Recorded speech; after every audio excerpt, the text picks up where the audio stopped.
Yeah, well, is it a reality check or a response to reality of where prices are? So, most of those price targets are still pretty healthy gains from where shares are right now. I think the analysts just, they have to realize, okay, my targets prior to today were too high, and I've got to produce some more reasonable assumption of where they can end up. So, Apple from where it is now to 174, good 20% plus gain.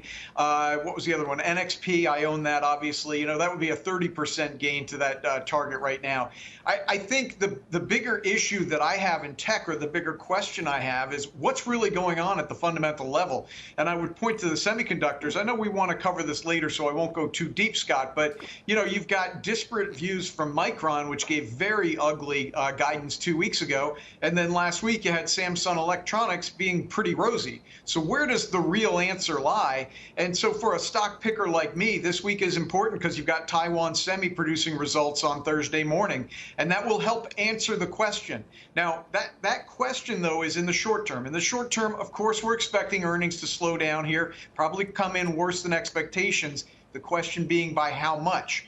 For me, Taiwan Semi will help answer that question, but I also want to point out that long term, I looked at 2023 and I see the estimates should stay intact because of supply chain onshoring and infrastructure spending. I'm going to stay consistent on that topic. So this malaise, which I think Joe referred to, maybe it was Liz, it will stop when the Fed pivots. That's probably a couple of months away.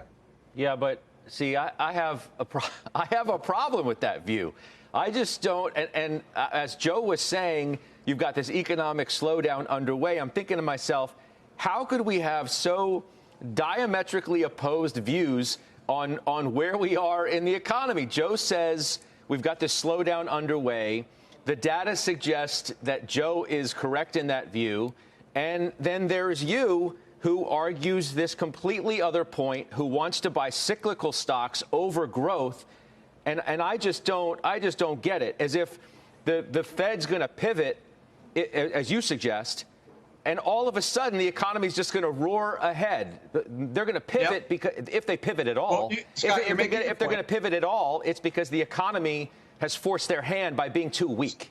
Scott, you're making your point, so let me answer. I understand, but I'm reporting the facts here, okay?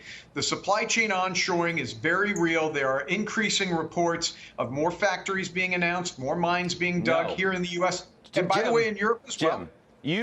I still don't buy this argument. You are suggesting that the announcements of new factories and supply chains automatically put supply chain onshoring in play now. No. Scott, I'm gonna continue to answer your question. Please, is pointed. I'm gonna continue to answer. What I'm trying to tell you is that for all the negative news, there is also positive news that is being ignored. And so you ask me, how can the cycle continue? I look at the labor report, and okay, I will admit that labor is a lagging indicator, but for goodness sakes, there isn't a hint of a crack in it. There just isn't. Whether it's the labor report itself or whether it's the jobless claims. And honestly, you actually want these to get a little worse to take the Fed's aggressiveness away.